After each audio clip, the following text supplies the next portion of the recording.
The following podcast is a Dear Media production.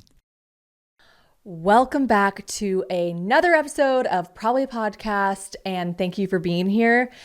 The times are getting timier, you know, the time is dwindling down. I just had someone message me and say like, well, I either get one or the two. This podcast is going to be like mostly pregnancy related, but I get one or two messages. They're completely opposites, by the way.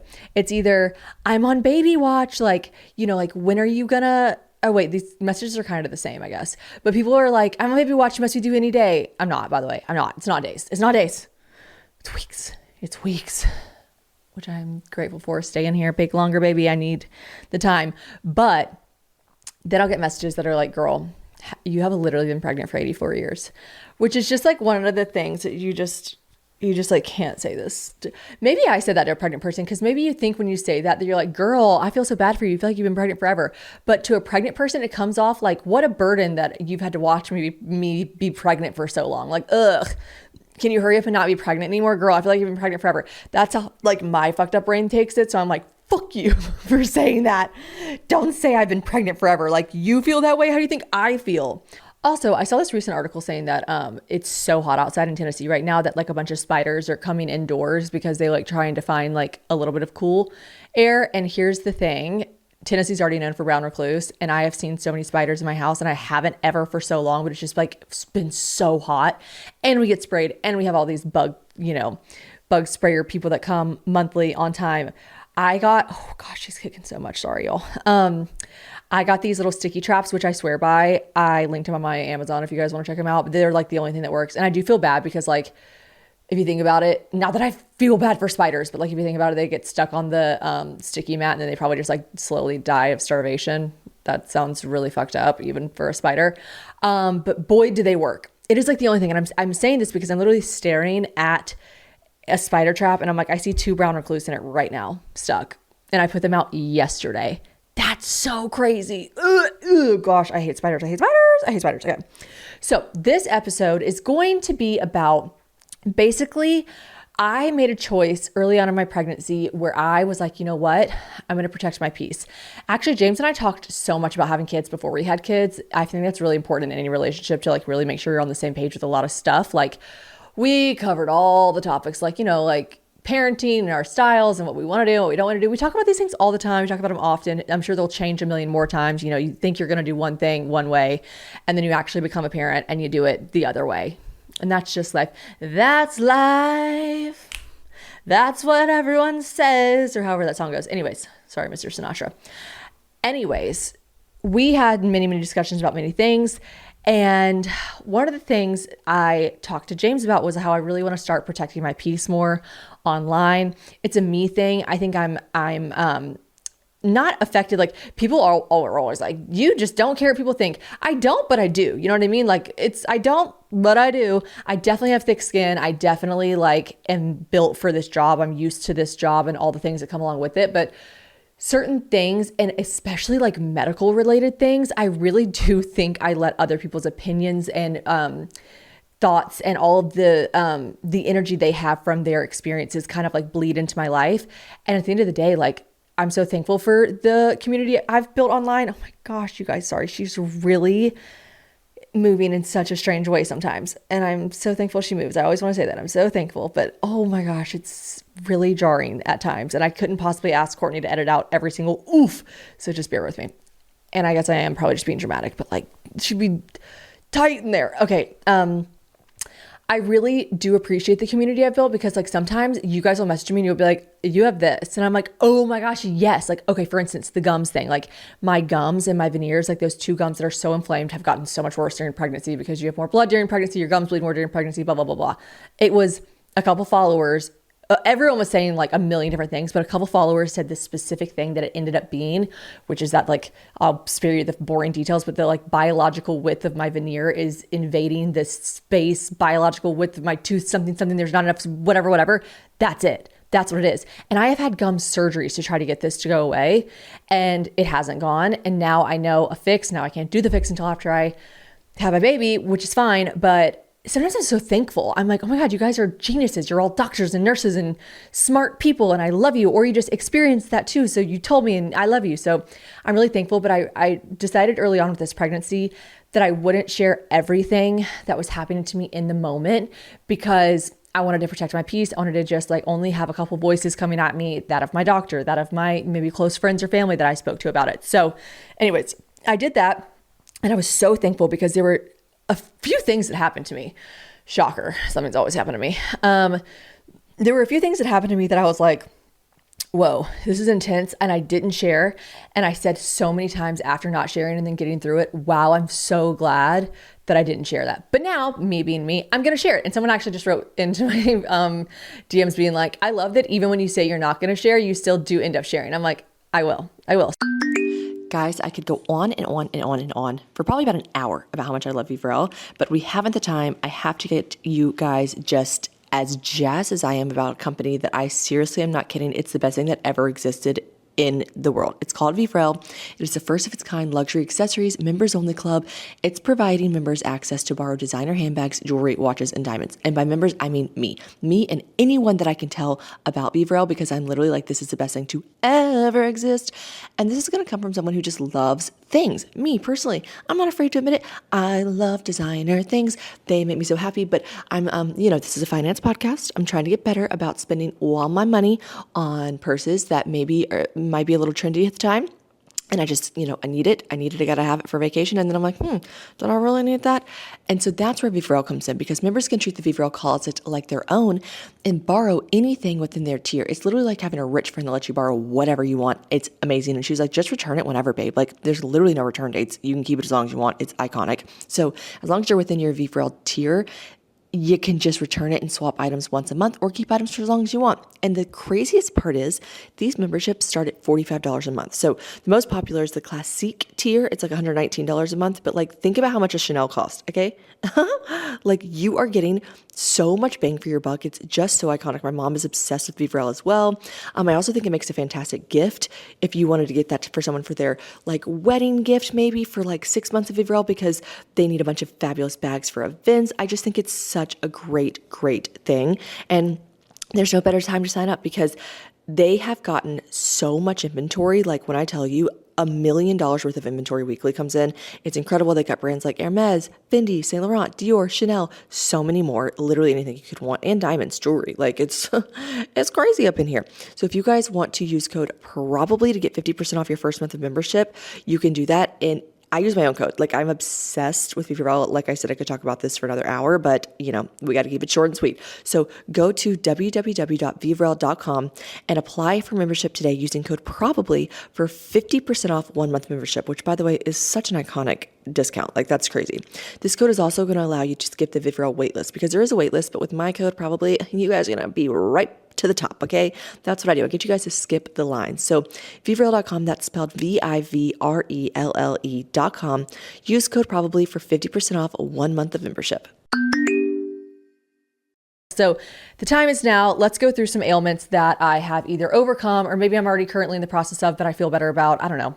There were some questions that I will answer, but also there are just some things I never told you about. Okay, so starting out strong, and I think the question that everyone wants to know the most is definitely surrounding, there was no real way around hiding that something happened to me in my pregnancy, as far as like, there was like an issue. Well, I did say like, I'm healthy, baby's healthy, but I think everyone kind of just assumed something must be going on pregnancy related whenever I had to very like swiftly cancel a couple shows, cancel trips to London, and cancel a babymoon. Like, there were a lot of things being canceled all at once. And I think it didn't take a rocket scientist to be like, something's happening with their pregnancy. Now, I made sure to say baby's healthy, I'm healthy, which was true. But yeah, definitely something happened. Also, it was conveniently whenever, I don't know if I posted that I was going to my 20-week scan at the time, because I've also just not shared my exact due date. I really don't care about my exact due date. Like, who knows if I'll have my baby on the due date. I just really didn't like the idea of people like counting my chickens before they hatched and being like, I don't know, like baby watch, like tomorrow, the next day. Like, I was just like, whatever, but I'm not that weird about it. Like, at the end of the day, if you DM me and ask me, I think I've told like 100 people that have DM'd me. Randomly, people will be like, I'm pregnant too, or you do this date because I'm due this date. And I'm like, no, I do this date. Like, it's not like a secret that I'm hiding. I've just decided when I was earlier on, I was like, I'll just protect my peace a little bit with that. I don't care to like be like broadcasting it, because I didn't want to put the anxiety around me and then be like, oh, I'm getting close, or I'm not getting close, or I'm, going over, whatever. That all being said, so I'm not sure if I said it was my 20-week scan. I think I did post something saying like halfway baked, whatever. Anyways, go to my anatomy scan. I have some anxiety around the 20-week scan. It's so funny. I remember calling my mom being like, say a big prayer. It's my 20-week scan. She's like, okay, what's the significance? And I'm like, what?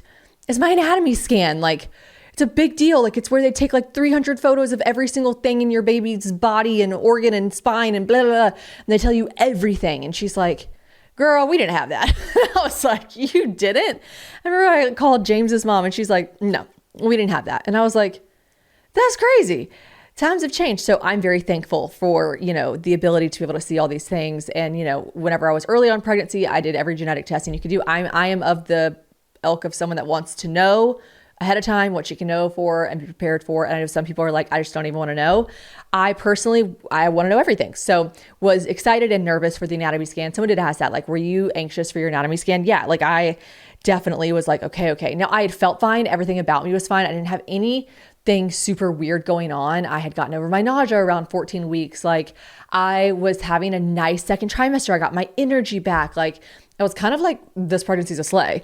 And so not so many nerves, but also just like knowing this is a big deal. This is a big scan. So go to my anatomy scan and she is scanning me. I love her. I literally love her. Is there HIPAA against like saying who your tech is? I don't know her last name or anything, but anyways, I just love her. She's the best. I guess I'll just keep her name to myself, but anyways, she's wonderful. And I keep having the same, ultrasound tech sonogrammer. I keep having the same one. And I just found out recently that there's like 11 sonogram techs at my ultrasound techs. What are they called? Anyways, there's like 11 of them. And I just keep getting with her. She's like, yeah, we just like she's like, even sometimes I've changed my schedule and I still get you. And I'm like, obsessed. I thought you were like assigned to me. She's like, no, there's 11 of us. I'm like, well, anyways, love you. She's bubbly. She's sweet. She's fun. And she talked me through the whole anatomy scan. James and I, of course, he was there. And she kind of like talked us through as far as, just like, okay, now I'm taking a picture of this. Now I'm taking a picture of this. Now we're doing this. I'm like, cool.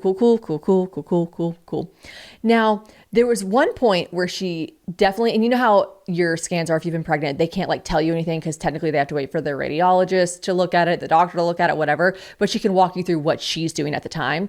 And she was like spending a long time on the photos of like my insides, like not the baby anymore, like my cervix, my placenta, my sac, like all of that stuff.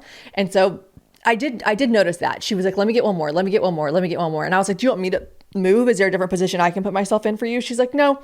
I just want to make sure I get extra clear images. And she's like, could you like drink a little bit more water maybe? I was just like, I caught on to that. Okay. So I go back into the doctor's office. We're waiting. Doctor comes in. I love my doctor. She's amazing. She comes in. She's like, okay. She's like, so everything looks great. There's one thing I want to discuss with you. And I'm like, okay, lay it on me. What's up? Like, I don't know what I thought she was going to say. Like, you're perfect. Everything's perfect. She was like, so, and she explains that I have, and by the way, so many people assumed this or guessed this, and it is a common thing. So I think like a lot of people, I don't know why, I guess a lot of people guessed it. Maybe one, it is just people have experienced it before, or two, people just like really did conductive, what's it called? When you, oh my God, pregnancy brain, when you like take away things, no, what am I trying to say? Like context clues, but like when you take away things, so you eventually end up with the right thing. Conductive reasoning. Okay, so a lot of people were like, do you have placenta previa? And that is correct. So the doctor walks in, she explains that I have placenta previa complete. Now, placenta previa, for me to break this down for anyone in layman's terms, and I'm sure a lot of you who have been pregnant before or just have friends know someone maybe that had it or you had it, I don't know. And if you want to just Google it or ask ChatGPT to explain this to you in an easier fashion, you can, but here's my explanation. I should probably just ask ChatGPT right now to explain it to you guys because that would probably be smarter. Here's a simple, easy to digest explanation of complete placenta previa. I will note from Shannon that there's placenta previa partial, there's placenta previa complete, there's low-lying placenta. I have the highest on the scale, which was placenta previa complete, okay? Placenta previa is where the placenta, the organ that gives your baby oxygen and nutrients during pregnancy, okay? So this is a giant plate, dinner plate size organ that we grow on our bodies as women, and that's what feeds the baby, that's what gives your baby oxygen. It is obviously the most very, very, very, very, very vital part to your baby. I'm pretty sure it's what your umbilical cord is attached to. That is your placenta. It is lower in the uterus than it should be. So in complete placenta previa, the placenta is completely covering the cervix, okay? So that's, the cervix is the opening to the birth canal, right? So my placenta, it decides where it lands inside of you randomly, okay? I just got unlucky. This is not something I asked, like genetically predisposed. Did I do anything? She's like, no, it's random. Yours decided to park itself, placenta parked right over your cervix, right over your vaginal opening. Now, what does this mean? Okay. This means that, to explain it in clearer terms, think of the cervix like the exit door that the baby needs to come out of. If the placenta is blocking that door, the baby cannot come out the normal way, vaginal birth, because it would be dangerous for both mom and baby. Of course, you cannot deliver your placenta before you deliver your baby. To put it mildly, like you would just like you would bleed out and die. Okay. Like you cannot deliver your placenta first. Your baby has to come first. All right. So what does that mean? It means a C-section. Okay. So here's a quick visual metaphor. Imagine your uterus is in a room with a door, the cervix at the bottom. Normally the placenta sticks to the wall higher up in the room, but in complete previa, the placenta is sitting right over the door, totally blocking the way out. Why does this matter? If the placenta stays there later in pregnancy, it can cause bleeding. Okay. Cause think it's like right there by your vaginal opening, especially if the cervix begins to open closer to pregnancy ending, your cervix starts to open. So that could cause bleeding. Because of this blockage, most people with complete placenta previa will need a planned C-section, usually before labor starts, okay? It is usually found during an ultrasound. Okay, that's how you explain what it is. So she explains this to me in a beautiful way like that. And I'm like, oh, okay. And I'm not really freaking out because I'm just like, what does that mean? She's like, so that means, and keep in mind, guys, I'm 20 weeks pregnant. And I think the same way I'm was very honest with you guys about like gender, like preference, healthy baby, want a healthy baby. Now later on in my pregnancy, I think I'm even more like, I want a healthy baby. I kind of really do understand why people are like, don't say what you want. I'm like, I do have a preference, but I'm getting like very maternal about it where I'm like, I just want my baby to be healthy. I don't care if it's a boy, a girl. I don't care if it's a lizard. I just want my baby to be healthy. So I see that point, but like, like remember I said, I kind of wanted a boy first, sue me. I had a preference. This episode of Probably Podcast is brought to you by Huggies Little Snugglers. Now, Huggies is the only leading brand with all-around blowout protection for sizes 1s and 2s. So I'm starting to familiarize myself with a lot of diapers, and I'm learning that not all diapers are created equally, right? And Huggies is the #1 diaper brand that all my friends just keep telling me they will never let you down, okay? And Huggies Little Snugglers, all my parents out there, they know that there's nothing worse than a blowout, okay?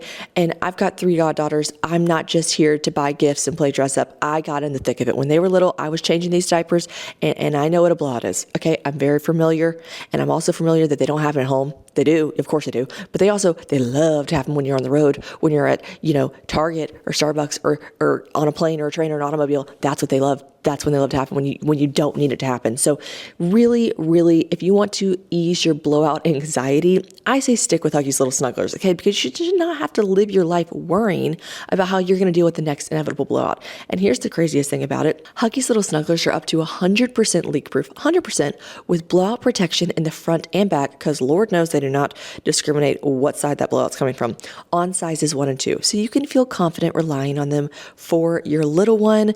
Like I said, ease your blowout anxiety. Switch to Huggies Little Snugglers. Huggies Little Snugglers now with blowout protection in every direction. Sizes 1 to 2, Huggies. We got you, baby. I think it's fine to say that I was hoping for a nice and normal vaginal birth, right? Now, C-sections, so common. So I would say 50%, I would say it's a solid 50% of my friends have had C-sections, 50% have had vaginal births. So I'm not like, oh no, but I'm also like, yeah, if I can like deliver my baby vaginally, I would prefer that, just as a starting point, a preference. Okay. So all that being said, she's like, you are at this point, we would definitely have to schedule you a C-section. And I was like, okay. I didn't freak out. I was like, okay, I need to like start wrapping my brain around having a C-section. Then she starts to explain to me that like placenta previa complete is the highest up on the scale that it can be. Your placenta is fully covering it. So she's like, so this is where we're at in this sense of severity. You are fully blocking. She's like, have you had any bleeding whatsoever? I'm like, yeah, so early on, and like at like 10 weeks. And she's like, okay, I don't think that's related. She's, by the way, my doctor's not like, I don't think. She's like talking to me like doctor. I'm just paraphrasing wrong. She's like, okay.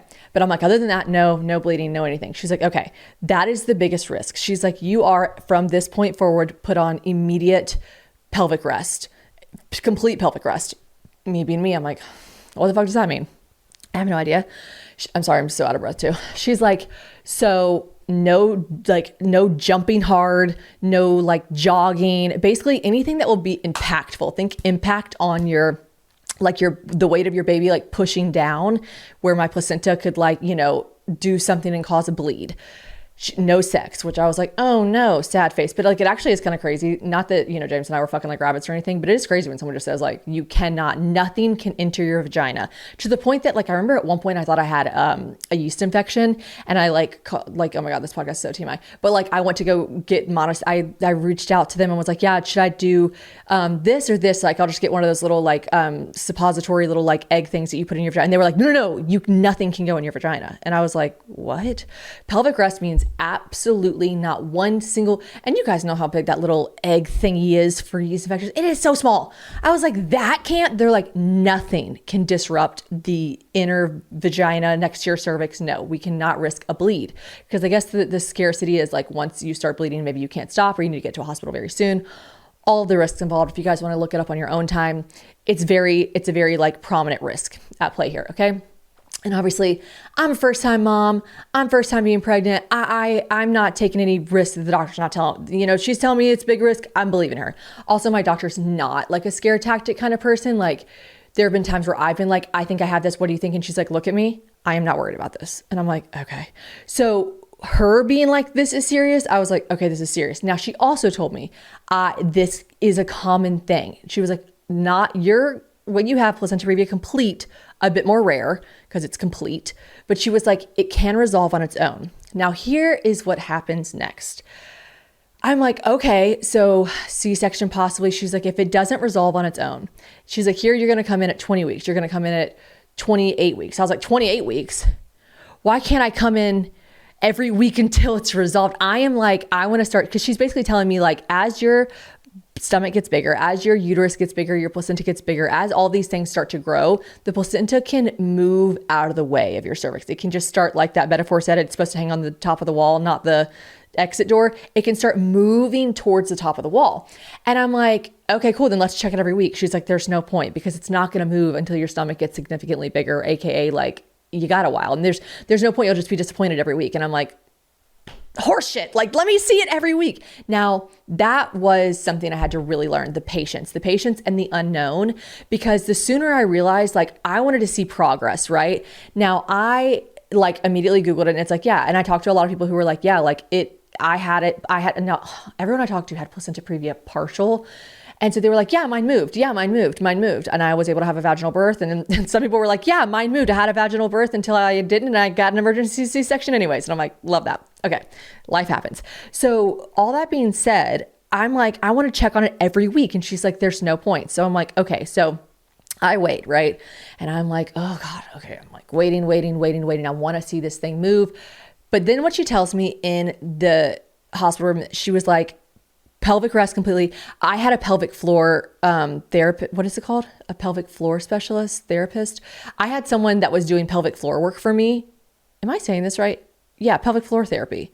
Anyways, because I've had really bad coccydynia, and because I just wanted to do everything to prepare. Like, literally, I feel like when Claudia talked about how she kept doing all this pelvic floor therapy and then she had a C-section because her baby was breached, like, that is how I felt. Like, I've been doing all this. And I said, like, oh, I have a pelvic floor therapist who, like, sometimes does, well, most of the time does, like, internal, like, exercise and stuff. She's like, no, you do not have a pelvic floor therapist anymore. You need to call her. You need to tell her, like, you no longer can get, pelvic floor help. And I was like, damn. I was like, okay. She was like, workouts have to change. And then she was like, if you do like F45, like HIIT workouts, like no jumping, no like jumping off boxes and slamming and down things, no like slamming medicine balls. Me, I'm like, I'm not upset by that. So she starts running me through all these things. And then I'm like, oh, okay. And I'm like, and just in regards, and she was like traveling, she's like, I really don't want you to travel right now. And I was like, oh, okay, gotcha.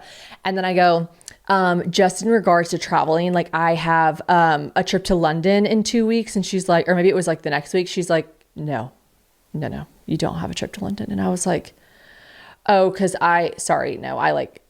it's like one of our best friends' weddings. And I haven't had, like you said, I haven't had any bleeding. So like I have to go to London. And she was like, I am strongly advising you not to go to London. She's like, the issue is, and I'm like starting to get really upset. I'm like, oh, it's starting to sink in that like a lot of things are going to have to be put on hold. She's like, if you are in a plane and you have a bleed, which is a very common thing with placenta previa, especially placenta previa complete, and you cannot get to a hospital in 30 to 45 minutes to stop this bleed. Like this is a problem for you, for your baby, for you really, because you will bleed too much. And I'm like, oh my gosh. I'm like, okay, so I can't go to London. James was like a groomsman in the wedding. I'm like, okay. And then I'm like, and we had a trip I don't even think I told her I had a trip to Barbados. I was like, if London's out, I'm sure Barbados is out. Like it's still flying over the Atlantic Ocean. I'm like, no trips. And then I'm like, wait, okay, sorry. I just have, I have flights to my shows. They're not long flights or domestic flights. And she was like, no air travel, none. And I was like, oh my, but I have these shows. I had to really write, and I wrote down on my notes, I wrote, placenta previa, and then I said pelvic rest, patience, pivot plans. Like it was like all these things I really had to learn that like it really forced me to slow down. And I talked to Anna Grace about it at length. I talked to many people about it at length. It really forced me to sit still. And it really kind of gave me this reminder that like with childbirth, with pregnancy, with children in general, like it is not all, you are not always in charge of the way life moves. And sometimes you have to pivot and you have to learn to have patience. You have to learn to pivot and you have to do what's best for you.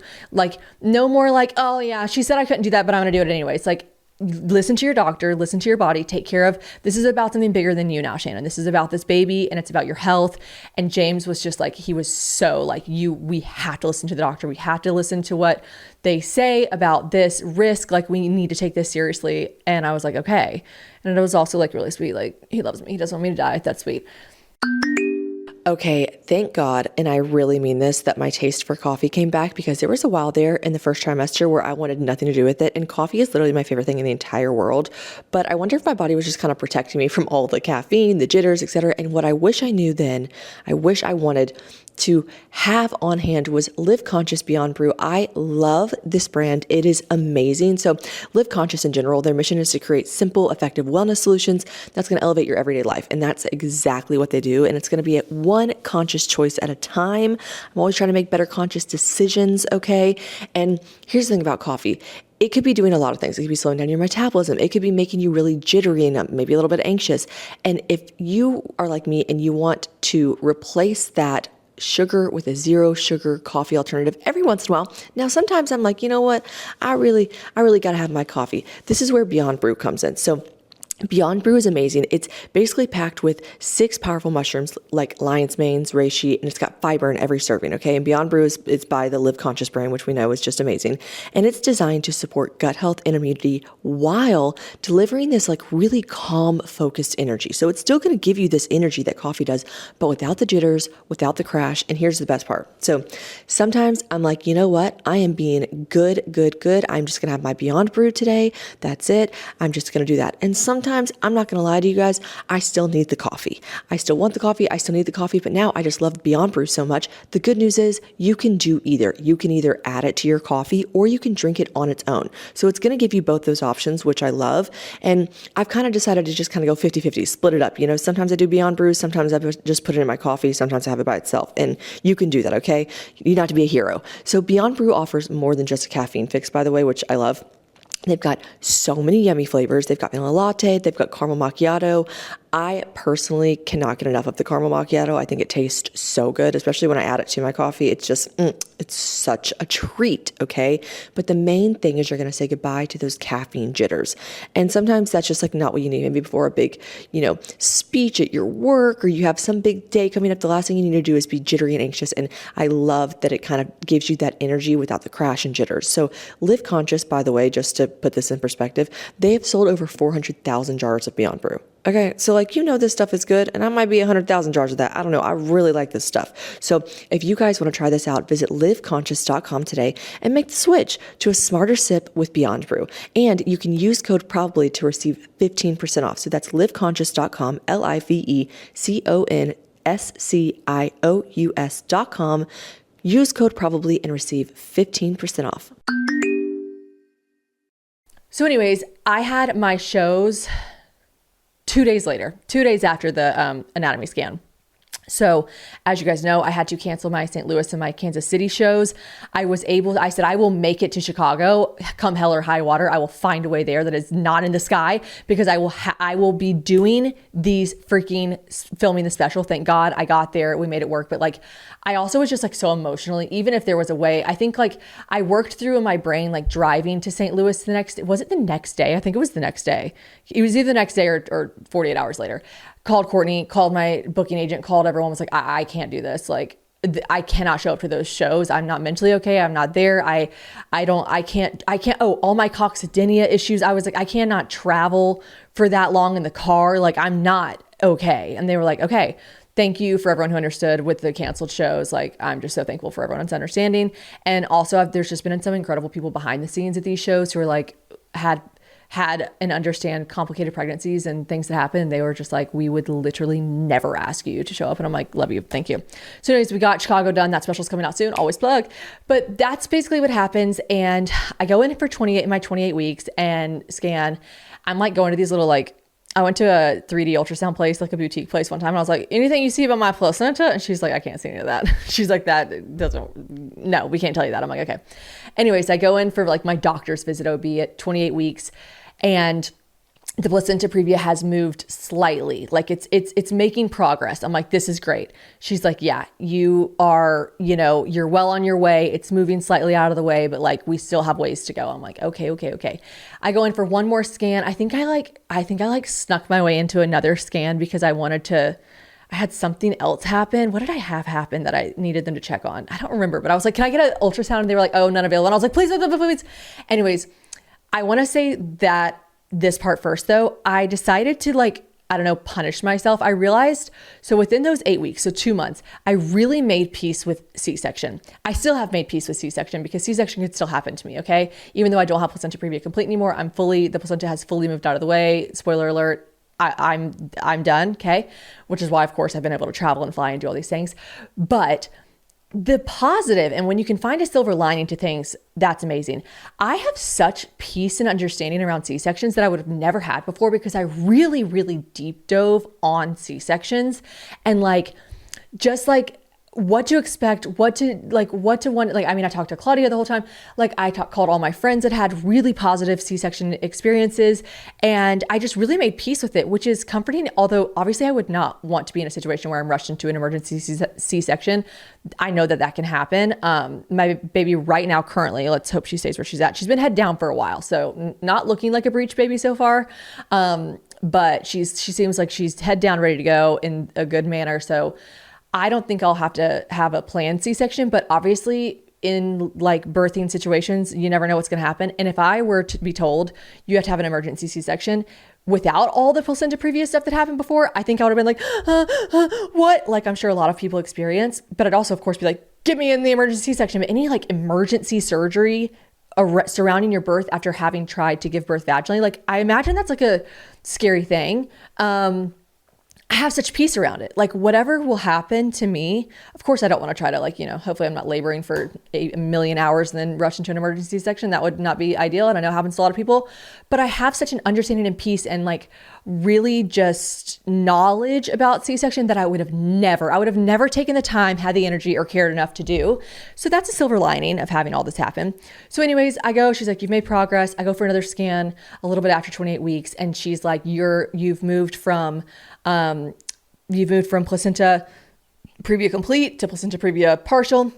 You are now at low lying placenta. I'm like, slay. Now I get to try to have a vaginal birth. She's like, not so fast. She's like, no, it is still not the millimeters, centimeters, whatever they measure, out of the way enough of your cervix that I clear. So you're still not cleared. I'm like, okay. So I start like doing I decide, I don't know if I wanted to hurt my feelings or just have more understanding, but I realized in that moment that I haven't gone on the internet and I haven't seen any placenta previa stories. I haven't gone on TikTok. I haven't done anything. I must not have said it out loud enough for my algorithm to pick it up. And I'm like, okay, I'm going to go on TikTok. I start seeing all of these stories about it. Okay. I'm like, oh my gosh, it's all these girls that are having like bleeds and that are hospitalized and that are put on bed rest. Now that was the thing that my doctor said that really scared me. She's like, you do not want me to put you on bed rest. Do not make me put you on bed rest. Cause that is like serious. I don't think I realized how serious bed rest was. It's like, you cannot get out of bed. And I know that sounds like an obvious thing, but I don't think I realized it was that crazy. So I see this girl on TikTok. I don't know her name. She had a placenta previa story, very similar to mine. Hers was complete up until like all the things were happening. And then I saw she like ended up being hospitalized and she had all these things happen. I'm like, oh my God, this is so scary. This is so scary. I'm like, skip to the end. What happens? I go like to her profile. Hers ended up moving out of the way. I'm like, whoa, that's crazy. That's a successful story. That was a time like TikTok was nice to me. I'm like, okay, no more. Then I started having to like get the placenta previa out of my algorithm because it was coming up too much. And I'm like, no, you guys are scaring me. So anyways, if this can offer anyone a positive experience about just being patient, I went in for my scan whenever it was, the last time I had a scan, and it has completely moved out of the way. I am cleared. I was cleared to travel a while back, but like I fully am, good to go in the placenta department, and everything worked out great. And it's just like, all I needed to do was be patient, but that is the hardest thing to hear. And when one of my friends was talking to me and she was like having a cousin that went through it and I was talking to her, I was like, you have to tell her that the worst part is waiting and the worst part is trying to find patience around the unknown of this, situation that's not ideal, this condition that you're now having. My mom was like, I went to some doctor's appointment at some point. My mom was like, you need to tell them you're a high risk pregnancy. I was like, Mom, I'm not a high risk pregnancy. I Google, is placenta previa complete high risk? It's like, yes. I'm like, whoa, hold on. I have a high risk pregnancy. This is crazy. So having patience when you're going through something like that is really hard, and learning to pivot, learning to sit still, all these things are really hard. So now let's get to the point of the baby moon, right? So I canceled Barbados. Now, this is important to note. Barbados does not give us our money back. Okay, cute. Love that for us. We'd only paid a deposit, but it was a pretty hefty deposit. They're like, we hope you can use this in the next 6 months. James did call them and say like, yo, we will have a newborn in 6 months. Like, we're not coming to Barbados. So like, you need to give us longer to use this money. We have a doctor's written note saying she cannot travel. Like, come on. I think they gave us a year. I was like, okay, Daisy's going to Barbados. Anyways, all that being said, we cancel it. And then I say to myself, oh, there's a loophole. Oh, we could drive to 30A for a little baby moon on the same week that we were supposed to go to Barbados. Now, Anna Grace, after everything happened with me, with what I'm about to tell you next, she says, maybe sometimes you really do just need to listen to the universe and your body telling you like, no, we told you to sit still. We told you stay, don't move. That's what we said. And you didn't do that. So anyways, I'm so excited. I've packed a few of my outfits for Barbados. I'm like, that's fine. I can wear these in 30A. I'm so excited. We get this beautiful house. We spend a decent amount of money to go to 30A. It's not cheap. And we drive down. My loophole was that I found a hospital within every 30-minute increment of where we were going. So I'm like, if anything happens on this drive, and the doctor doesn't say you can't drive, just the flight thing. So I'm like, okay, loophole, I'm going to 30A. So we go. The day I wake up to go, we wake up at 6 a.m. to drive and get there nice and early. So we have the full week, blah, blah, blah, blah, blah. I wake up and I'm like, this is so weird. My chin is so itchy. James is like, you always find some tiny little something on your skin, because I'm a redhead, so it's something's always happening to my skin. And then you make it a big deal. He's like, it's probably not. I was like, I know, but it feels like a bug bite, but not a bug bite. It feels like something really weird and it's so itchy. And he's like, okay, well, I don't see anything. And I'm like, okay, well, I fucking feel it. So you're the worst. So I'm on this drive. I at one point get a cold can. I think I get a cold water bottle, and I'm holding it on my chin because I'm like, this is feels like a rash or something, bumps, but it wasn't bumps with a head of anything. It was just rashy, scratchy. And then I was like, he's like, stop scratching it. And I was like, I'm not scratching. I'm just putting this cold thing on it. It feels nice. Okay. We get to 30A. We have a chill first night. We're like, let's not do anything too crazy. We just got here. It'll be great. I wake up the next morning.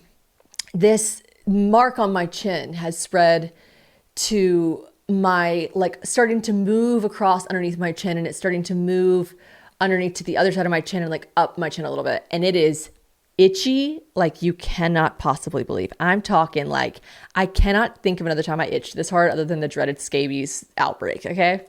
I'm like, wow, this itches, okay? As the day proceeds, I see this little mark on the side, the left side of my body, like left side of my stomach. And it is itchy. But we're just talking like it looks like a tiny little patch of hives, all right? And I think to myself, this is weird. It wouldn't be so weird if it didn't itch so bad, but I'm like, this is weird. So I decide, I wake up literally it was either day 1 or day 2. I think it was the next day I woke up. I say, I'm going to nip this in the bud. I'm going to go to urgent care really quick. I'm like, don't mind me, James. I'm just going to go to urgent care. This is so crazy, so annoying, but like, I'm going to go because I had this random thought. Well, I called Taylor and she was like, you need to make sure you don't have shingles because it was all on one side. It was on my chin and it was on my side, both on the left side. And I was like, oh my God, that would so be something that would happen to me. I would get fucking shingles with all the stress and all that you can get from stress. I hadn't had any sun exposure and I still hadn't had sun exposure yet. I was at the beach, but we didn't do anything in the sun yet. We just got in there and then woke up the next day. Yeah, so it was the next day. So I'm like, let me just nip this in the bud. So I get there. The doctor's like, I do not think this is shingles. No, this is not shingles. And I was like, okay. And then he's like, I'll test you just in case, but I don't think it's shingles. And then it was not shingles. I'm like, okay. He's like, I think this is, what did he say he thought it was? Staph. He's like, I wonder if this is staph. I'm like, staph? You think I got staph? This is bad. I'm like, what's staph? He's like, staph is everywhere. Staph can be anywhere and you can have it. And a lot of people have it, whatever. He makes it seem like it's not a big deal.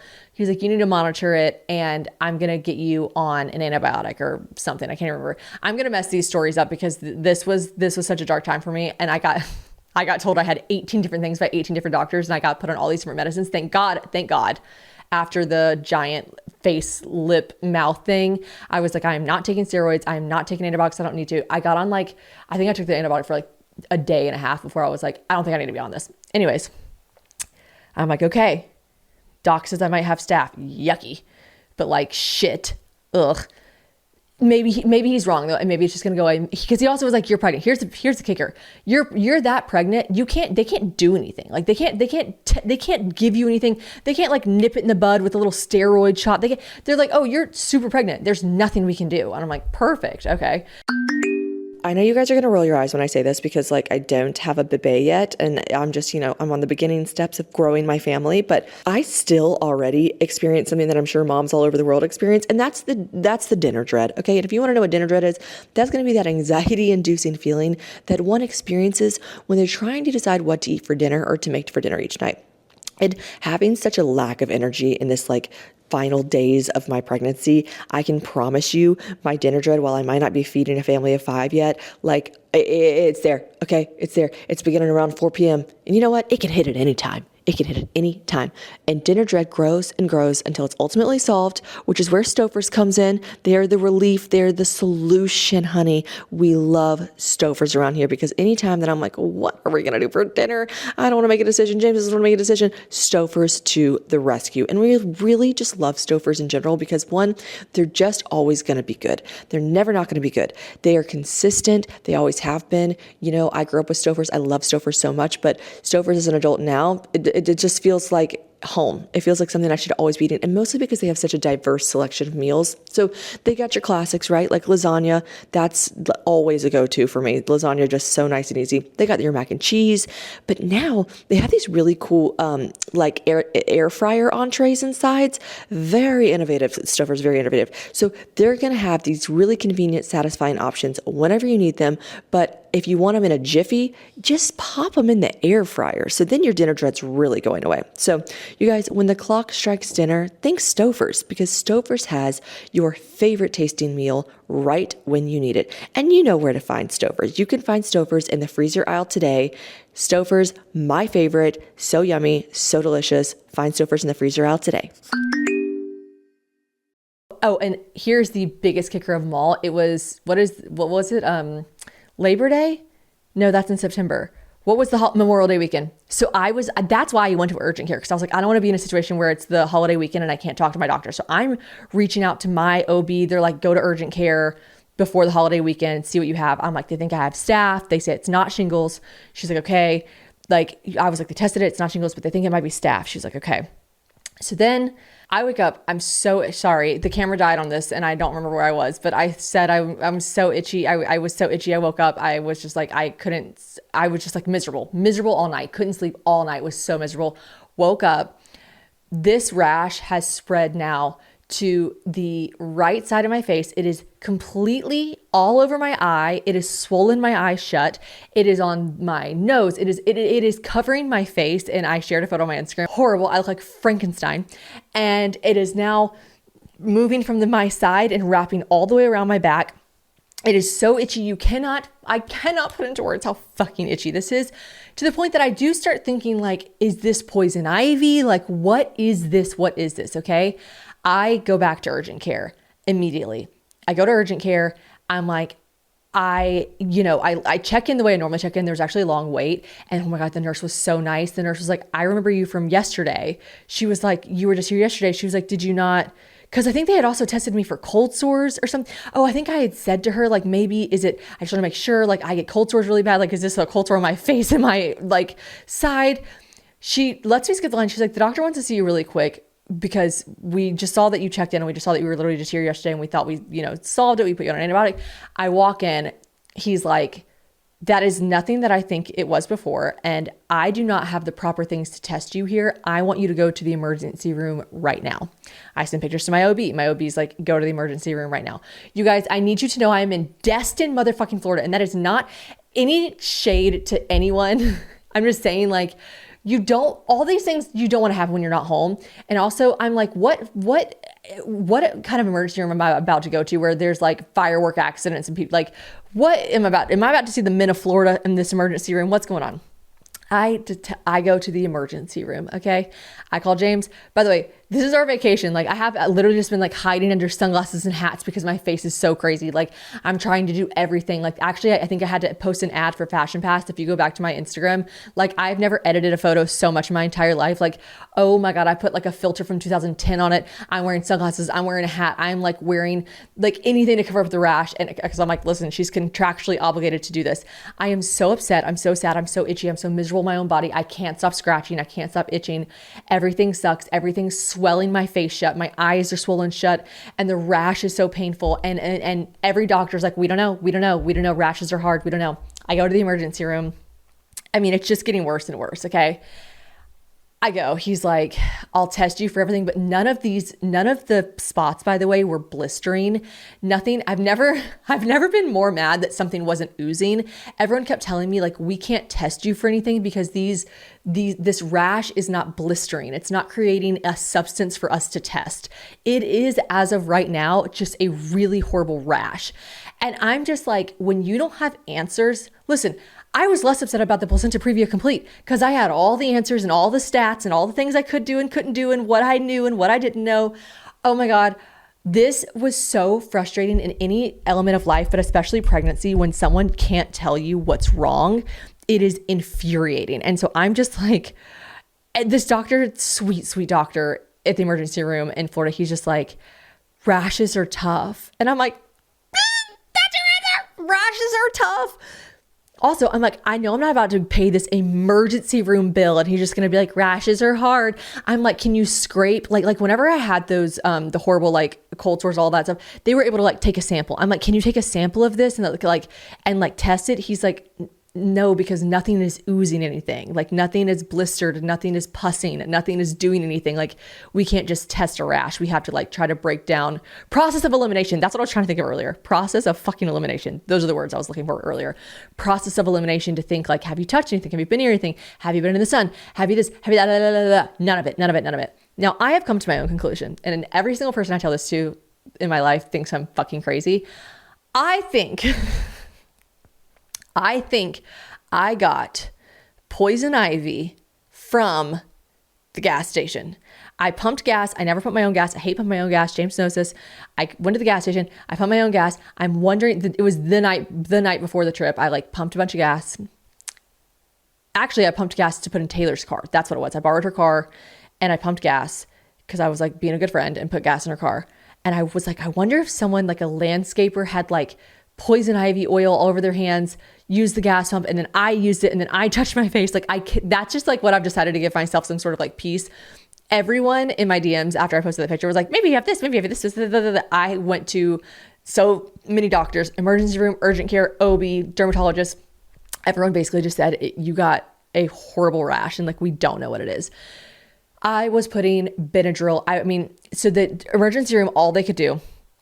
And I appreciate this. He was like, listen, I was like, should I get on a steroid? He's like, I'm not trying to give someone that's 20, I don't know how far along I was at the time, 26 weeks, 28 weeks, I don't know, far long enough that he was like, I don't want to put someone that's as pregnant as you on a steroid unless their face is falling off.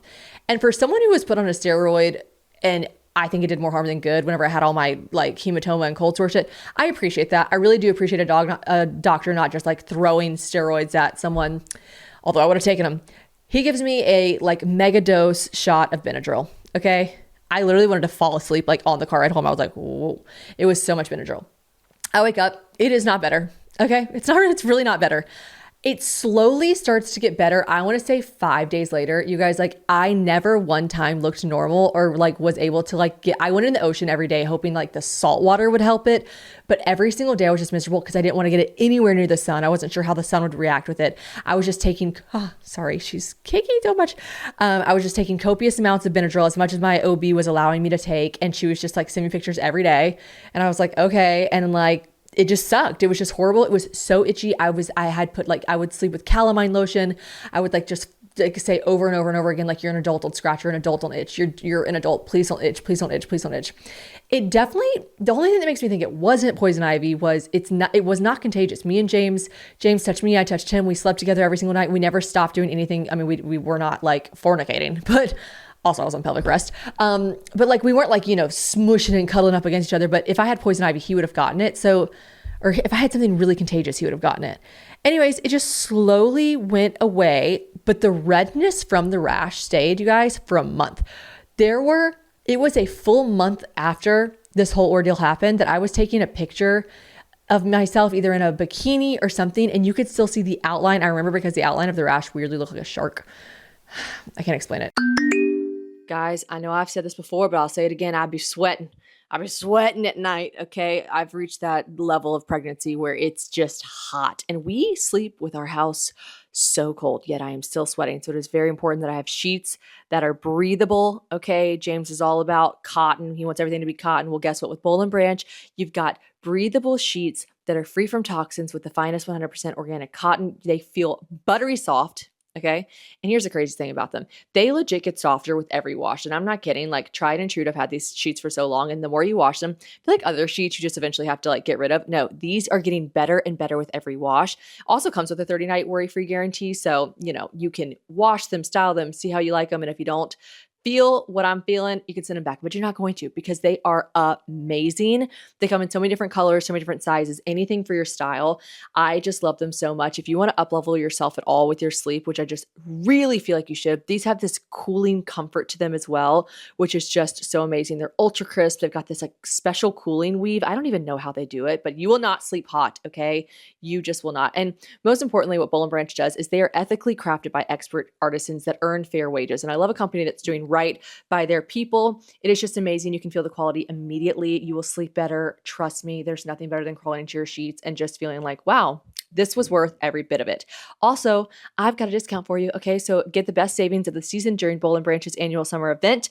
Get 20% off plus free shipping on your first set of Boll & Branch sheets at bollandbranch.com/probably. That's Boll & Branch, BOLLAND branch.com/probably to save 20% and unlock free shipping.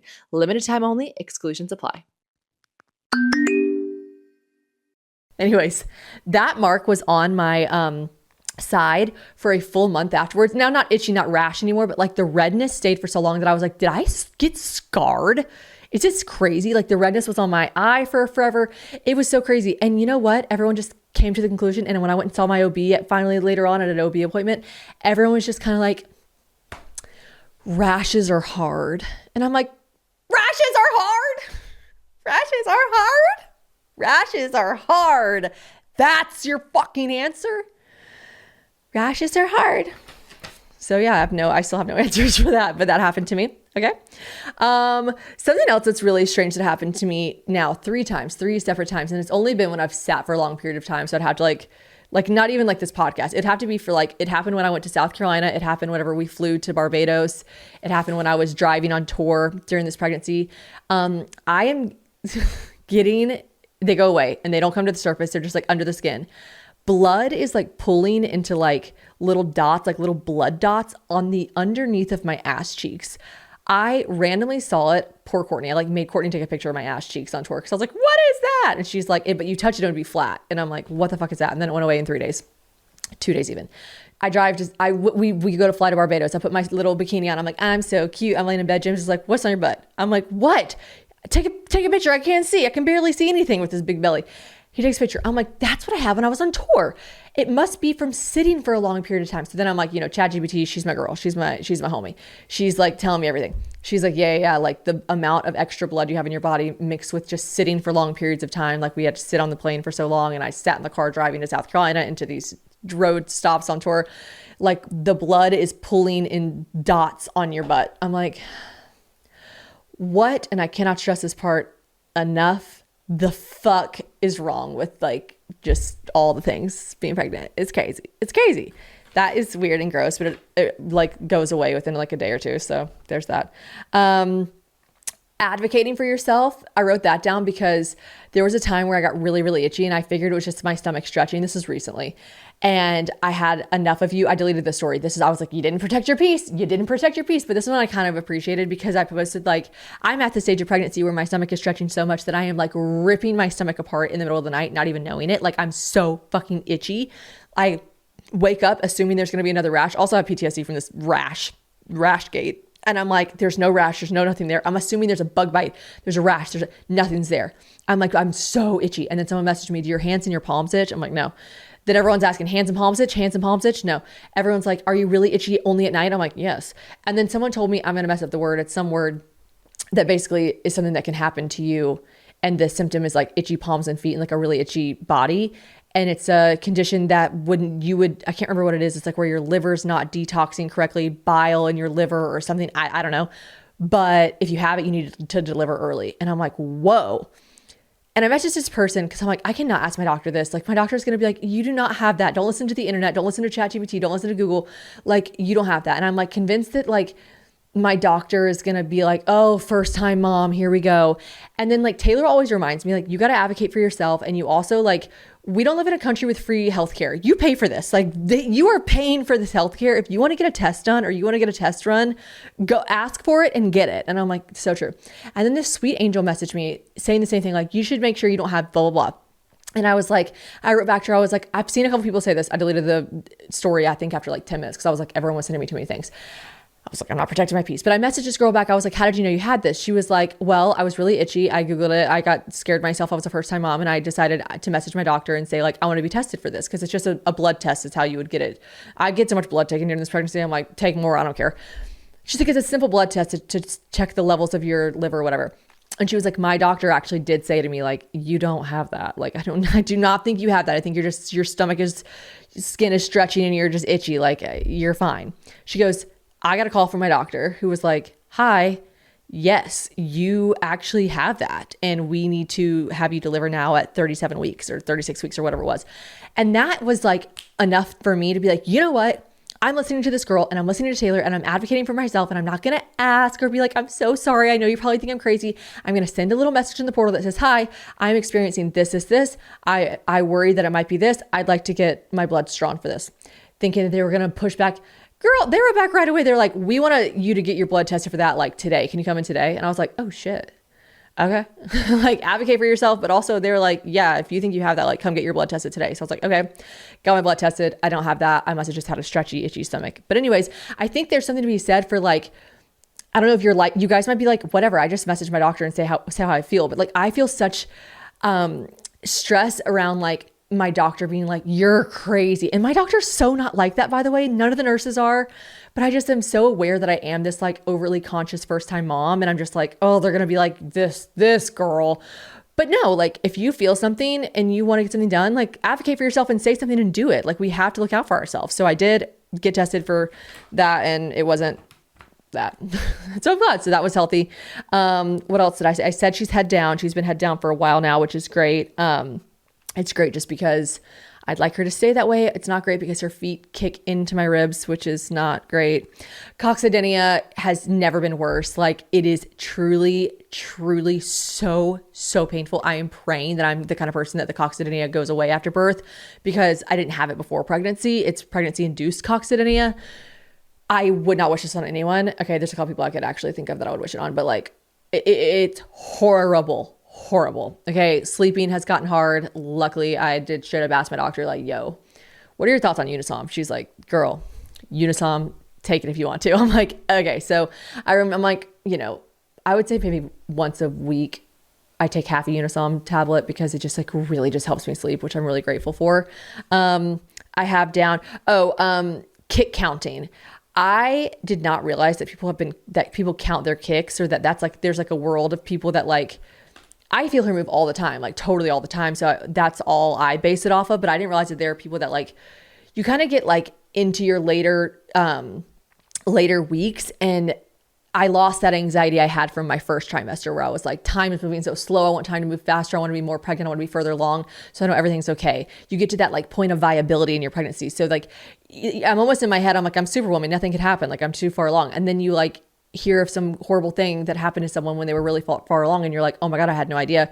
And should I be counting my kicks more often? And wait, have I felt her move in the last 2 hours? And then I stopped myself, and I'm really thankful. I stopped myself, and I texted Claudia, and she's like, you cannot drive yourself crazy, Shannon. Do not drive yourself crazy.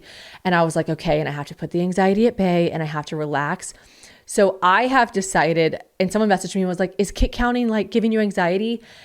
I've decided not to count my kicks unless for whatever reason I truly feel like I haven't felt her in a while. Then I lay very still for, 5 to 10 minutes. And I'm like, wait till you feel a little bump, or wait till, and I always feel something that's like me grounding myself and being like, you're not going to freak out. You're not going to scare yourself. You're going to monitor this, but you're not going to go into the headspace to a dark place where you're counting every kick. So to answer the question about kick counting, I'm removing myself from trying to like be stressed about that. I'm just like monitoring her movements and feelings, because I feel like I could get down a dark path if I don't. I feel like I could drive myself insane and with worry, and I know that's not good for her. So I don't want to stress myself out. But I definitely had to like rework my algorithm, because I said something out loud too much about it. And then I started getting all these TikToks that were like, the dark side of that. And I was like, no. I cannot consume that right now. I am too fragile. So yeah. And the universe really does listen, because now I'm like, oh my gosh, I need her to like stop kicking my organs. It's so funny. One of my friends was pregnant like 6 weeks earlier than I was. So she just had her precious baby girl. And she told me, she's like, you'll feel, this is forever ago. She's like, you'll feel the difference between a kick and then like an internal, like they will kick your organs at some point. I'm like, kick my organ.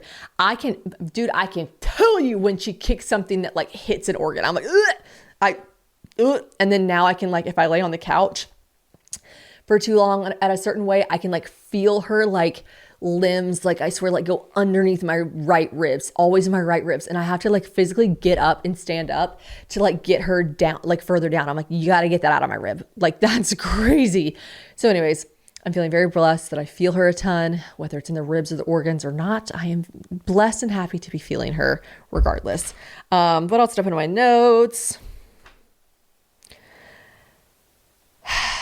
Guys, I think that's where we at. Oh, a lot of people asked about hemorrhoids.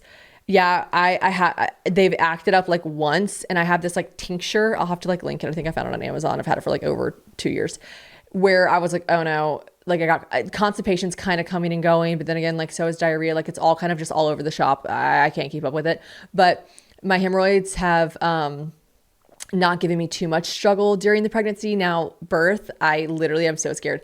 I told myself at my next appointment, I need to remember to do this. At my next appointment, I need to like straight up just tell my doctor, like, hey doc, like I just want to give you the heads up. Like I already have I have more than one. Okay.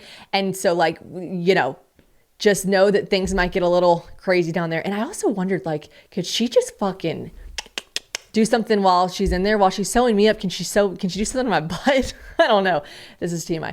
Anyways, I'm scared for them. I don't have any update on them. They haven't been bothering me too much. They're still there, and I'm still scared because most people don't get them until they give birth, and I already have them. So birth is going to be rough, I imagine. And thanks for sticking along with me for this long. If you listen to this podcast and you didn't give a shit about any of it because you're not pregnant, but you're just like, I love listening to Shannon. She's my comfort creator. No one's ever called me that in their literal life.